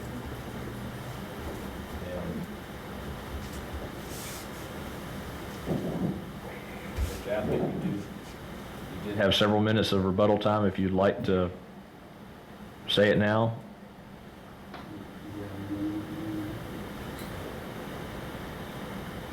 No, other than, you're still gonna have a significant landscape strip. So you're still gonna have a significant landscape strip in there as well. I know that the landscape portion is gonna come here later, but even more than the other side, you've got this entire width here of 60 feet is gonna be of landscaping that'll really hide that building, particularly that corner of that building that's coming to that encroachment. And secondly, you all seem to be, have a concern about that 50% that you couldn't go over with your variance request, and this is well within that as well. I have a question. Mr. Samuel, I have a question for, as the design professional. It appears. Well, let me ask you, what's driving this particular request? Let me understand that first. Okay, if you can, Carmen, can you show that kind of overall plan that shows us the entire building? All right, so you see with this building here, we do have a stream that comes down through here. And this is one of the areas where we did get the Corps engineers. The pipe for the road crossing here as well. So if this shifts as would be required, this whole building shifts down here and require more impacts to stream down this area as well. Okay. And in particular, there's also like maybe a lift station that's proposed for this area as well, and shooters coming to. All that will push towards that stream, that culvert crossing, will be down here in this corner. Okay, and Barbara, I'm sorry, can you go back to that first one that was pulled up that showed the, no ma'am, the picture you had on this particular case, right there, right, that one's perfect. Looking at it, It's that corner building right there. Right. Little point, Steve. And That corner right there. that's correct. And I wasn't sure if that building could slide perpendicular, just slide straight over closer to that stream crossing. You have a retaining wall right there to your right where you have a stream crossing. Looks like maybe you got a Corps permit to build over part of that stream. Yes, there's a stream there as well. Yep. Correct. Okay. So in this situation, it's a width of the building dimensional issue that's creating the 25-foot encroachment into that setback. Correct. And like Greg had mentioned, as far as the stream impacts go, there's a nationwide permit that we got. And he could have gone for an individual permit that would allow him to pipe an enormously more amount of streams through this site. Again, it's just take longer for his project. He chose not to do that. And if they pipe that significantly more portion of stream, the buffers with those go away as well. So he kind of went to the limit of the nationwide permit, where it used to be 300 linear feet. They now say, is it 0.5 of an acre, I believe, or 0.05 acres. So it's not depending on the width of the stream, how much you can impact. Yep. So he did go to the limit of that nationwide permit, but not going to that threshold of an individual permit that would have greatly allowed him to pipe even more. So if we did push that, it would push us beyond that limit of that nationwide permit to where they'd have to get kicked into an individual permit. Okay. And I know what makes it hard for me to see this is, we kind of got a blank slate we're working with, and we're weighing the desires of the property owner and the developer to make a project that's both economically viable for the city and feasible for him and his financiers to make it work. And that's what's going through my head personally is where's the hardship that's not created by the applicant in this situation. I'm struggling to find that there's a hardship that's not created by the applicant because the applicant is just wanting a building bigger than the dimensions from the stream to the setback. And that's what I'm struggling with personally as I sit up here on this commission, is to come up with that balance. I think maybe the hardship is there's a significant amount of streams and property there that he definitely cannot develop without going to his individual permit route. That's correct. It's not created by him, but he's trying to do the best to wedge things in Yep. and save as much as he can. Sure. To try and provide that balance. To do Yeah, as much as that's- he can, make it economically valuable, but still provide a good project and provide 1,000 jobs. And that's the balance that we're here listening, and that's what the balance that the council will ultimately decide is there that middle ground? Is there that fine balance? Thank you. Are there any questions for the applicant before he sits down, or the engineer? Thank you, sir. Sure. All right. We're in discussion. What's y'all's thoughts on this request to reduce this setback by 25 feet? It's the same thing. It's, You turn it on. sure. I'm not functioning properly. It's the same thing. We take this setback and we move it here, and then somebody else comes in over here. What I can't understand, I'm not a construction person, but I can't understand why 25 feet couldn't be shrunk in somehow, drop down or whatever in that building. And I understand you want to keep as much building space as possible, but there doesn't seem to be any happy medium here. Yeah, I mean, it appears, Nobody wants to move. we don't have any building plans, but yes, sir, I do see that, and I've seen before, and I'm not here trying to advocate on behalf of the applicant, but I've seen before buildings where the corners are mitered. And that's where in buildings such as this, that would be your corner offices, that'd be your main entry. It's a mitered corner. You walk in and you have typically a vestibule, and you'll have offices to one side and the rest is open warehouse space.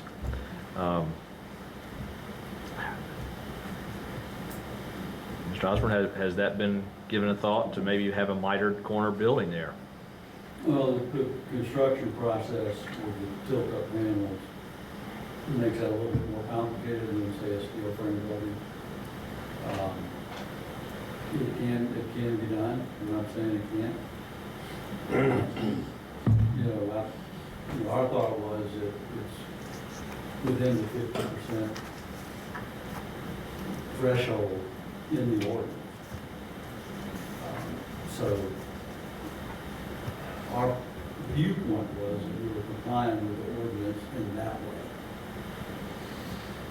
Okay. And, over time, when that encroachment becomes larger, Okay. it was much to mitigate. Chair will entertain a motion.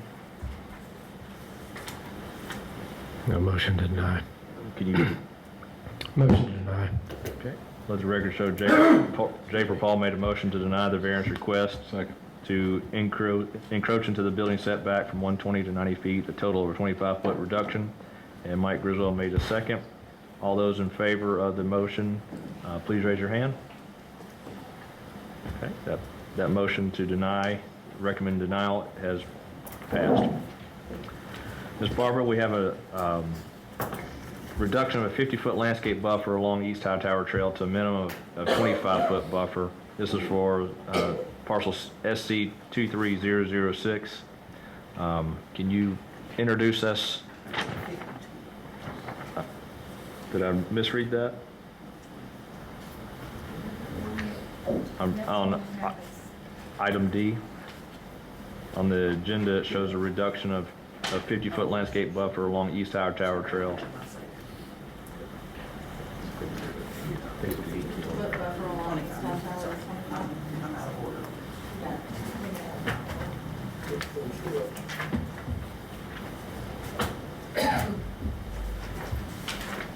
And this, looking at the proposed site plan, this is along East High Tower Trail reduction, and it looks like to mitigate that, the applicant's proposed heavily dense vegetative buffer along East High Tower Trail from the intersection all along the East High Tower, the full length of Building 100. Yes, sir. Chairman, they have got a request in for a 100-foot landscape buffer required by the, down to a 52-foot buffer. The ordinance describes landscape design as a component of a site planning and encourages retention of existing vegetation. The new landscaping can be placed at the frontage along the property perimeters and within pavement areas. Furthermore, the ordinance states that industrial corridors shall have an interconnected corporate campus appearance of roadways while serving a function and vital industrial community remain attractive travel corridors for residents and visitors. The ordinance specifies that the landscape design retains some of the city's rural heritage through conserving green space, frontage, and perimeters, having minimal frontage parking, limited signage, and adequate screening of loading docks, storage, and empty chairs. City engineer did provide a staff preliminary comment about the project, advised that the city could require additional on-site landscaping to mitigate any reduction in the landscape buffer. Staff would recommend the planning commission recommend the mayor and council keep the original landscape buffer setback as the highway corridor requires. This is our gateway to the city, and the city needs to keep the corridor like a corporate campus appearance. That's all. Okay. Thank you.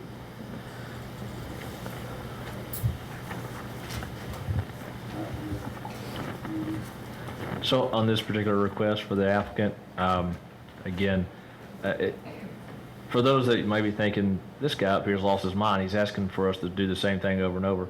It is multiple requests, so each request merits its own public hearing and vote, and that's why we're having to go through this multiple steps. So I apologize, I'm not just here to try to keep everyone from their families.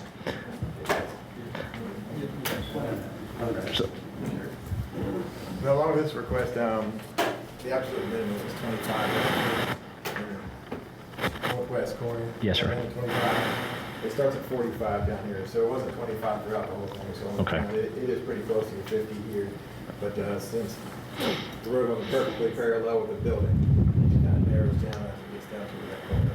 yeah, okay. It starts at 45 here, going down to 25. Okay. Has there been any thought given, this is a pretty significant impact to the city as given the size of this development. Location of it's ideal being on our truck route or our parkway for industrial, for distribution, for trucks coming and going to the facility. That couldn't agree more with you with the type of use for it at the location. My concern here is the reduction of the setback, but I've got to think ahead 5, 10, 15 years. East High Tower Trail, as it gets more industrial, and you can argue that as it comes west, it gets very industrial before it hits some residential in the city. And then as you go further east, it's industrial, and then you hit some county properties that are residential, then industrial again. So it's I'm going to say it's a corridor in transition. I do believe that this is going to become a a major transportation corridor in the next 5, 10, 15 years. Where I'm going with that is, we have the railroad to the north of here, and you probably are gonna guess what I'm about to say next. My concern as a planner is right away, and this section of roadway is in the city. So thinking of taxpayer dollars in the future, thinking of impacts in the future, right-of-way acquisition, to come back and ask you for 60 additional feet to the south of East Hightower in order for us to widen it due to the traffic impacts and due to the development impacts that we're feeling and we will see. I would be remiss if I didn't bring that up now, because it's going to have to happen. We know this. It is a corridor for transportation, is a corridor for industrial. So reducing this gives me a little bit of heartburn, but also having the site in this configuration gives me heartburn, because I know if we come back and ask for additional 60 feet in the future, it's going to be quite costly to the taxpayers. Have you guys looked at any other site configuration that lend itself to more favorable conditions to the city as far as future right-of-way? You know, we can eliminate the truck parking from this point to this point. So we would not need that encroachment there. And of course, that is in this significant encroachment. So, you know, that is something that we just recently decided we could do. You know, I understand the taxpayer dollars and that we're generating about $1 million with the property taxes. Not to mention payroll taxes. So, I think for 10 to 15 years, we will have paid our fair share for improvements to East Hightower. And I think that we would want improvements to East Hightower, because they benefit us as well. Oh, yes, sir, absolutely. I think the improvements to East Hightower for your Project are necessary, but as you see, there's not room for us to grow East Hightower to the north because of the railroad. I'm concerned that we're painting ourselves in a box if we don't have the right-of-way on the south side. I'm not the city engineer. I'm just a volunteer who's been here too long. So that's my concern is, in this request, is the impact to the right-of-way of East Hightower, because we will have to, all of us that are here, that are taxpayers, including you, will have to come up with solutions. And usually those solutions later are a lot more costly than are. I wanted to ask you that conversation. And have you had any conversations with the city engineer? Have there been any conversations with the development authority? So I know this particular corner, if I'm not mistaken, that the variance impacts the most, that was property purchased from the development authority. Has there been any discussions with anybody regarding right-of-way acquisition along East Hightower? I personally have not.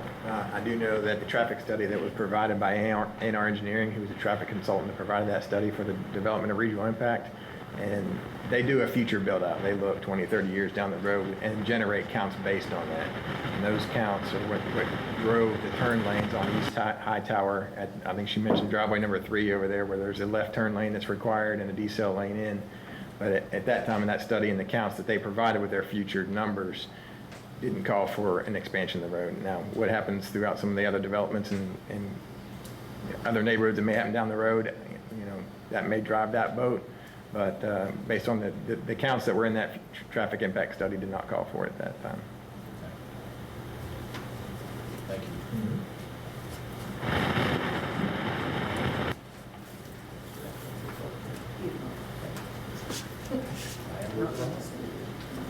So we will open up the public hearing.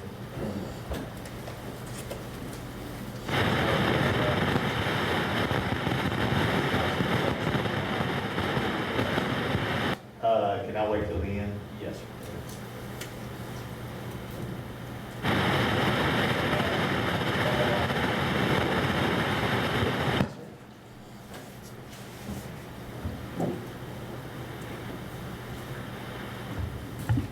My name's Ronald Allman.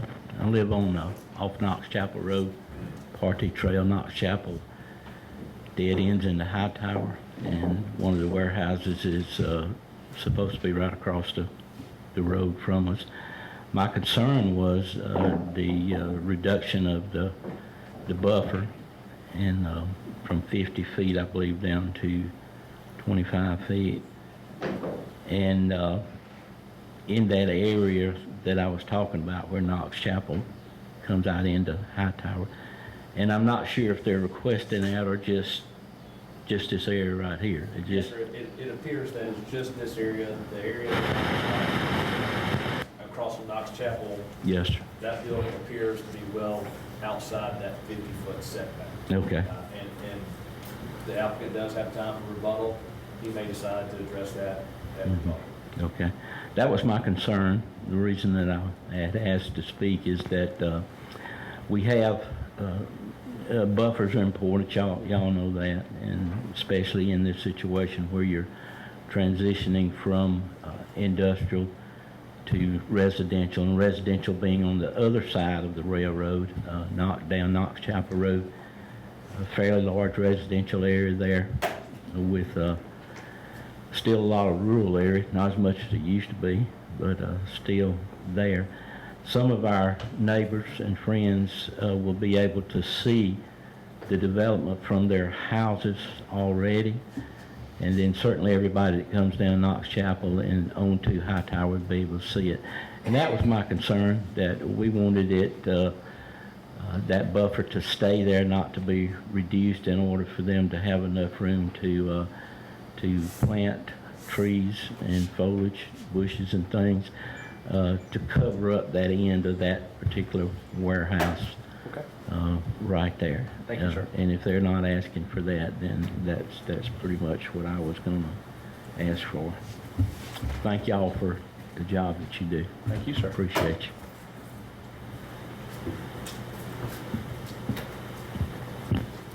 Mr. Bray, would you like to speak on this request? Very briefly. Okay. As this point been pointed out, the railroad is a severe restriction. You're not going to get right away going towards the railroad for utilities, for road expansion, anything out. I would just caution or ask for caution in looking at reducing what would be available. You may already have existing utilities very close to that. I'm not sure. Didn't have time to prepare and look those kind of things up. But really my question would be, if it's only being asked for that particular portion of the building, if this variance were granted, if it were, what would prevent it from changing the variance, bordering down the property, going closer to Knox Chapel and even past to the corner of the property? What would set the limit of where the variance was allowed if it were to be? That's my concerns on it. And to address that, what this body could do is recommend a condition that the variance only be for the linear foot of road frontage that abuts Building 100, and City Council can adopt that as part of a condition if they so deems fit, or we could have it a more specific point, reduce the buffer. But there could be a limit set Yes, sir. on the... Yes, sir, there could. It wouldn't be the entire property border. That's correct. Okay. But I just want to urge caution in losing what may already have utilities in it or may already be limited by road width, and, the increased traffic's going to need more turn lanes, like it was already mentioned. East High Tower itself gets deteriorated rather rapidly because of the traffic already on it. It's going to need more work on it, probably expansion. Yes, sir. Thank you. Mr. Hutchinson? As previously stated. Thank you.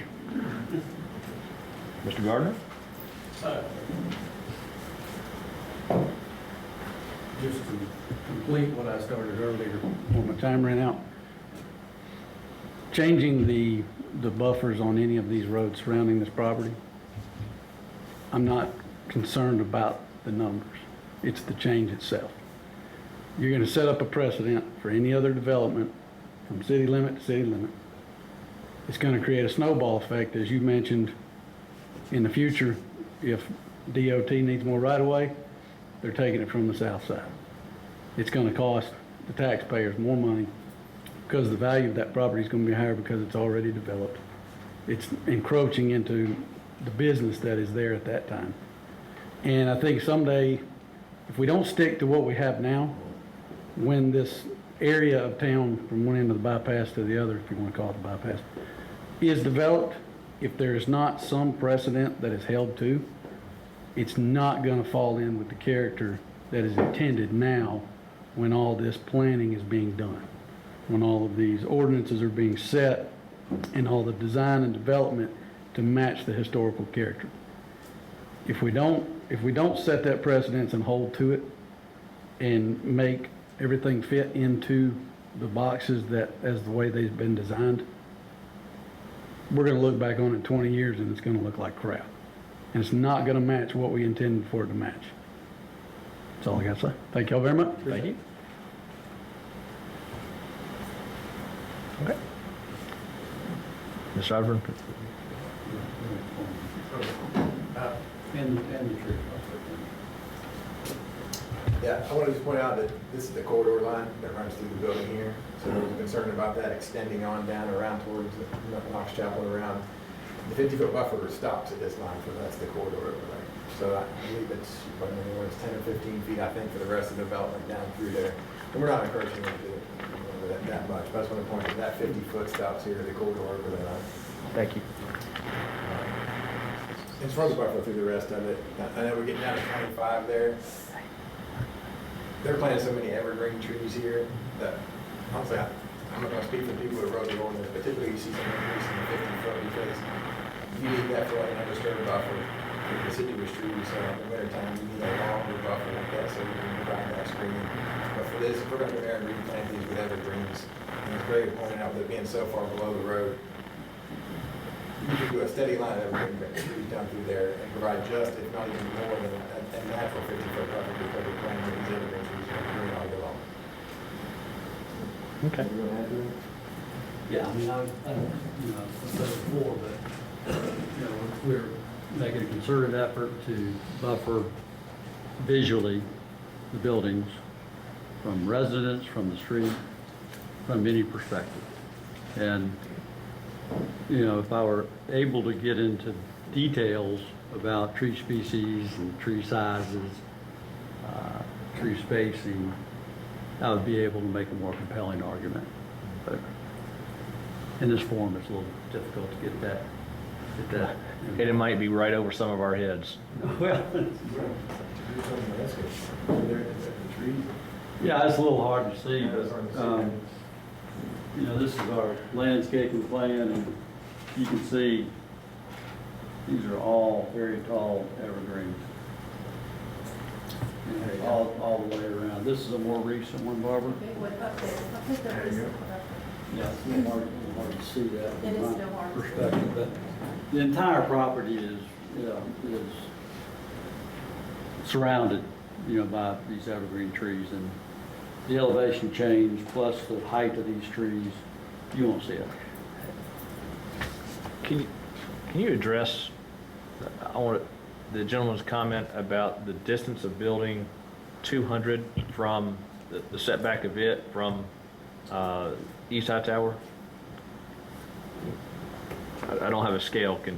Is there any way you can tell me what that is? How far the building is back from the right of way? Yes, sir. Yes, sir. Yes, sir. I don't know if this is.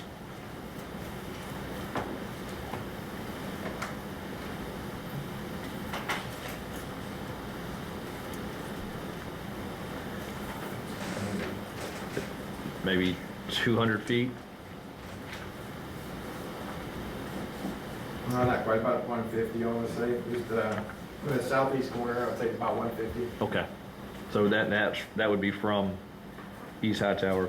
And I've got the the light industrial district ordinance here, and Barbara, if I'm reading this correctly, from major streets, the setback of 50 feet on the light industrial. So that 50 foot is not just within the corridor, it also would, That is the I-1 zone. okay.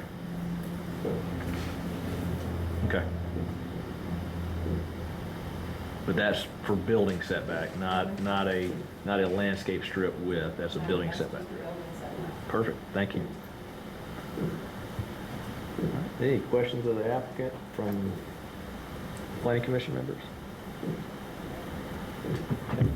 Any discussion needed?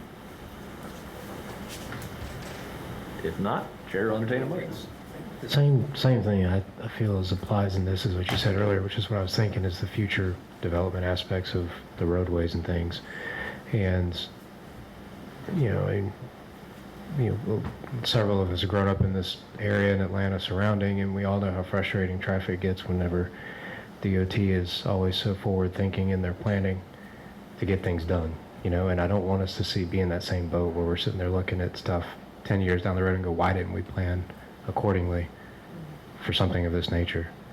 And so, my feelings are still on the future development aspect and trying to make sure that we plan accordingly for those things because we know it's coming, and trying to make sure we address those now before it's too late.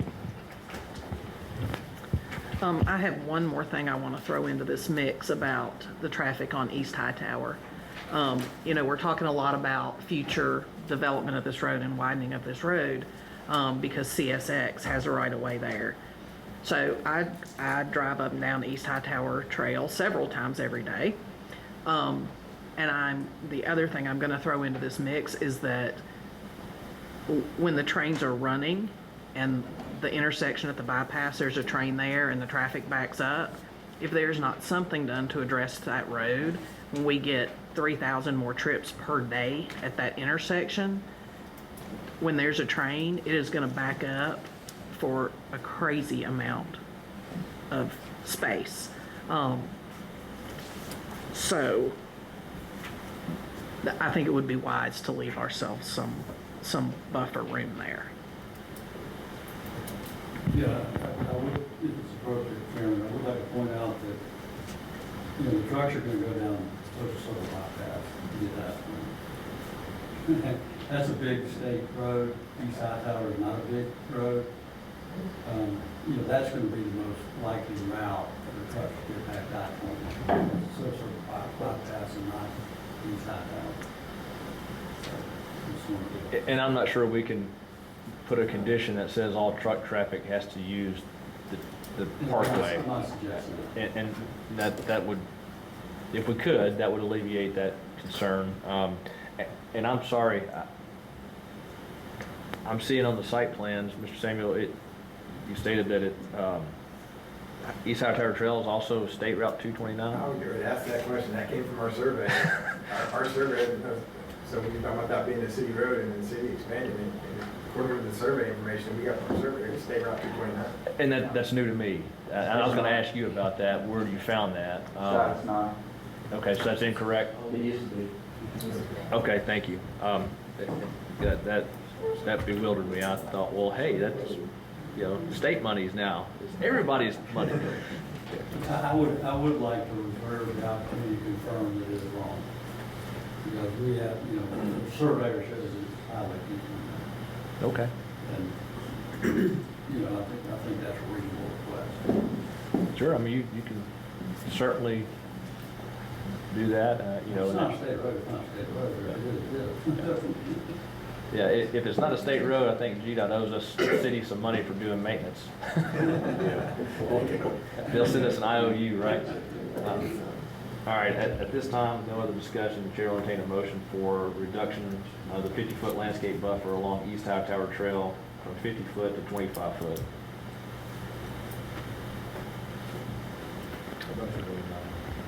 I'll second.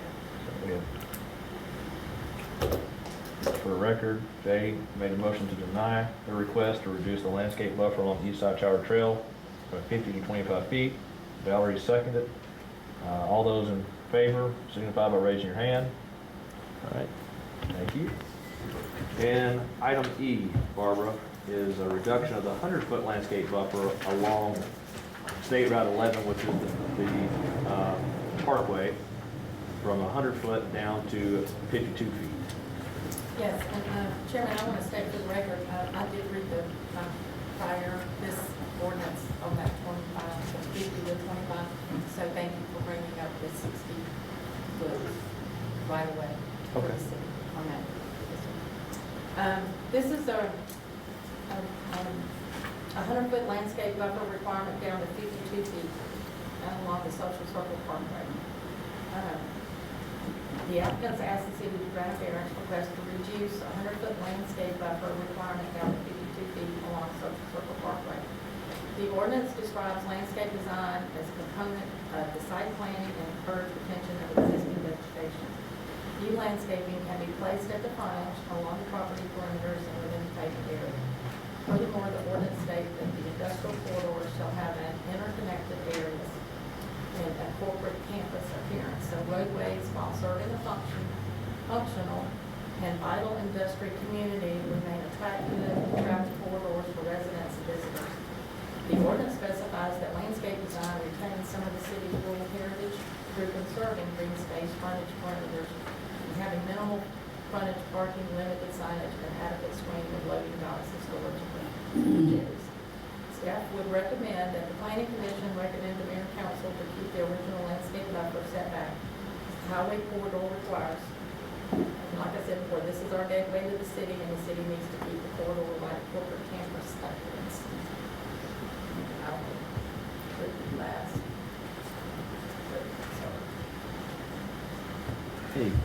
Any questions of Barbara on this request? Mr. Osborne, Mr. Samuel, would y'all like to discuss this? Is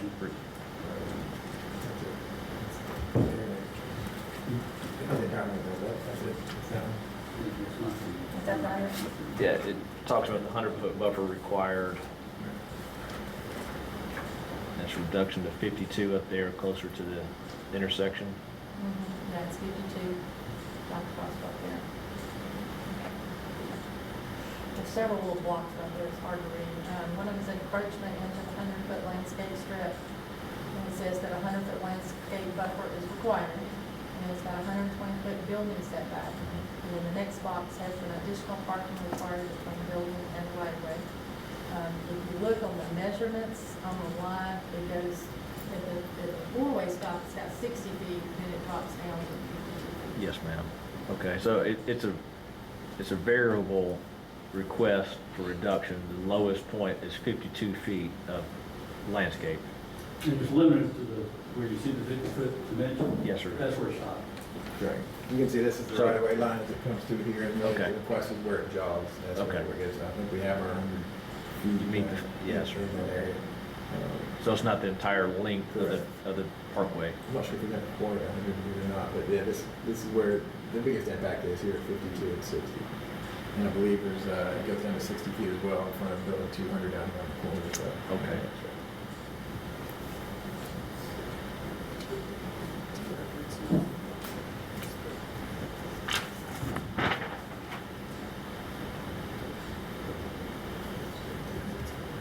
So when the parkway was developed and right-of-way was taken, they didn't do these parcels any favor. It looks, I mean, if this is the accurate boundary survey, it looks like it jogs in and out. Why do they do that? In that area, to be honest with you, I mean, they got a construction easement there, so typically they do that one for construction, but they got a separate construction easement on that one, so. I know, I'd like to read their mind on why they did it throughout here. Okay.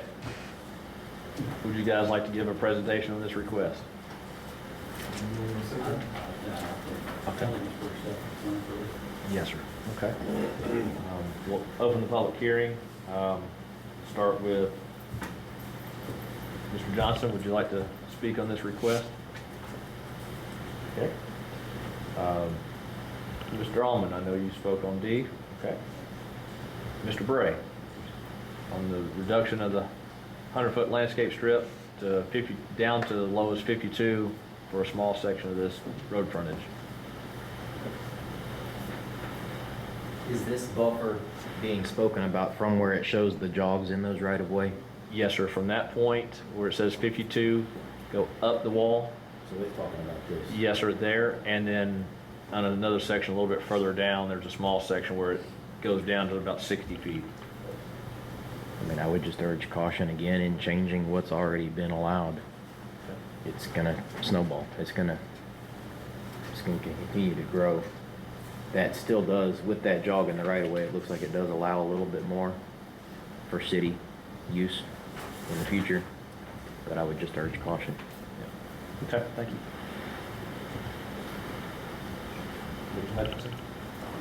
Once again, that's.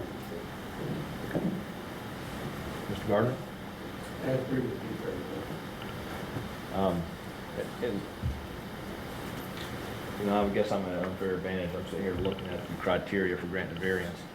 So as we're going through this, I'm thinking, how does this request, where's the hardship, how does that request?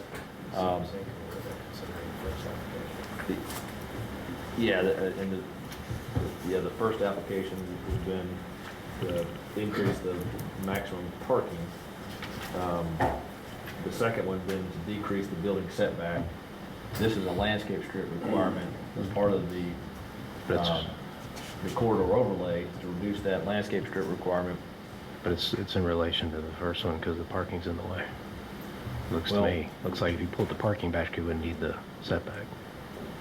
Correct? Oh, I see what you're saying. Yeah, if that access road and the parking were not there, if those 4 rows were Pulled back your pulled setback, back, you'd have your buffer. You'd have your buffer. If your building wasn't 25 feet from the line, you wouldn't have that issue. You could pull it back. And So it's not congruent with what they're trying to do, so. And again, trying to go back and apply these criteria, and the variance is the minimum variance that will make possible an economically viable use of the land, building or structures. The hardship I is can't- not created by the applicant. Right, I can't say what's economically viable for the applicant or the property owner. You know, is this peculiar to the particular piece of property? Is this a condition, or all these conditions result to actions of the property owner? And I would think that, yes, I mean, like you said, all of them are created by the property owner. This, you know, if we were to weigh the totality of all of the variance requests we've heard tonight on this particular 3 pieces of property, I look at this and say that this is going to be the most benign, because the parkway is intended for industrial growth, is intended for that truck traffic, is to bring those heavy commercial vehicles out of town and onto the parkway. So that's just my thoughts and feelings on this particular request. Yeah, it seems less egregious. However, it's just that it just doesn't jive with the other one because, like again, the whole reason this has to happen is because the buildings aren't, the property usage is causing the issue to have to do that. And we already disagree with the property usage on the front part of it. So it's kind of talking out of both sides at that point, Okay. in my opinion. Any other discussions?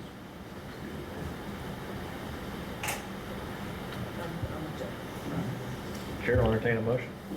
Motion to deny. We have Jay and Valerie again. Jay made the motion to deny the variance request to reduce the 100-foot landscape buffer along State Route 11 from minimum 100 foot down to as low as 52 foot. And I'm going to say add this in certain sections. Valerie seconded it. No other discussion. All those in favor, please raise your hand. All right, thank you. Again, we're just a recommending body. The city council makes the final decision. We have no other old business I don't see on the agenda. Barbara, is that correct? That's correct. No other new business? That's correct. Okay, well, with that being said, I'll call this meeting adjourned.